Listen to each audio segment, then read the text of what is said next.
A Pacific analyst says Vanuatu's new Prime Minister's response to a death threat made online has been measured.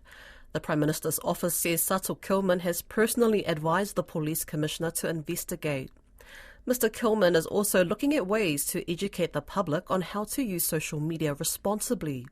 He stressed the importance of preserving freedom of speech while cautioning against its misuse.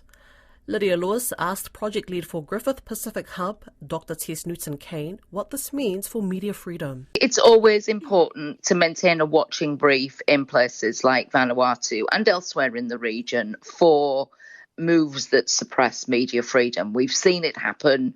We've seen it threatened. We can point to a wide range of incidents and things that have been said, things that have been done and then backtracked. So I definitely think it is noteworthy from that point of view. Mr. Kilman's response, or his office's response, to me seems quite measured. So he hasn't said, right, that's it, we're going to ban Facebook, which we've seen in other countries. We've seen people make that threat that they're just going to ban Facebook or, ban people accessing those sites. So he's not threatening that. I think he seems to have, reading between the lines, he seems to have an appreciation of the relevance and the significance of social media.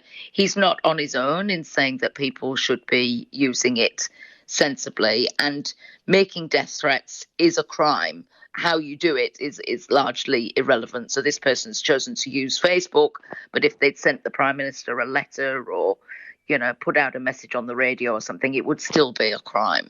So I think from that point of view, I don't think that's too much of a concern, other than it should alert us to the fact that he and his office are monitoring what people say about him and to him, which they should be. And we need to make sure that we're keeping an eye on how that's treated and what that means going forward in terms of his tenure, what that means in terms of media freedom. I would be looking more to what comes next. So is he going to give press conferences? If questions are put into his office, will they be answered in a timely way?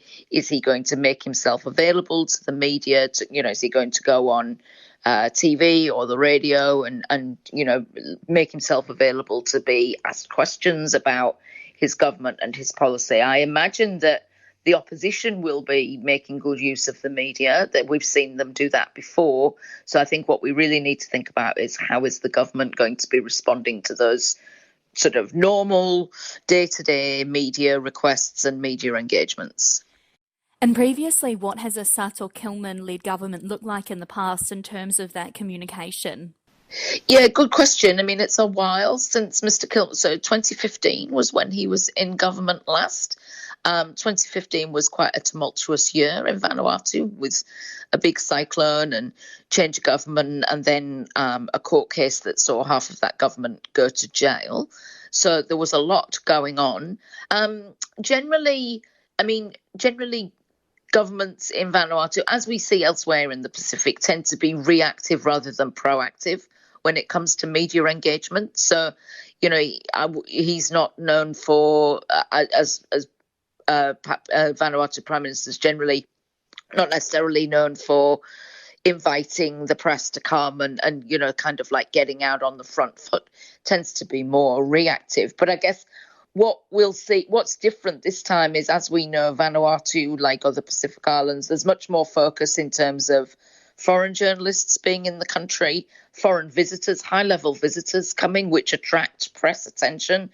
So there are likely to be more touch points than maybe previously. So there will be a greater expectation. He's certainly a very relaxed demeanour, very articulate, presents well when he is in the media. So that's not an issue. But I don't know whether he'll necessarily be proactive, but there will certainly be more expectation for him to be available just by virtue of the kind of heightened attention on Vanuatu at the moment. The Vanuatu Daily Post reports that the man accused of making the death threat against Prime Minister Sato Kilman on Facebook last week has been hospitalised after fainting when being interviewed by police over the matter.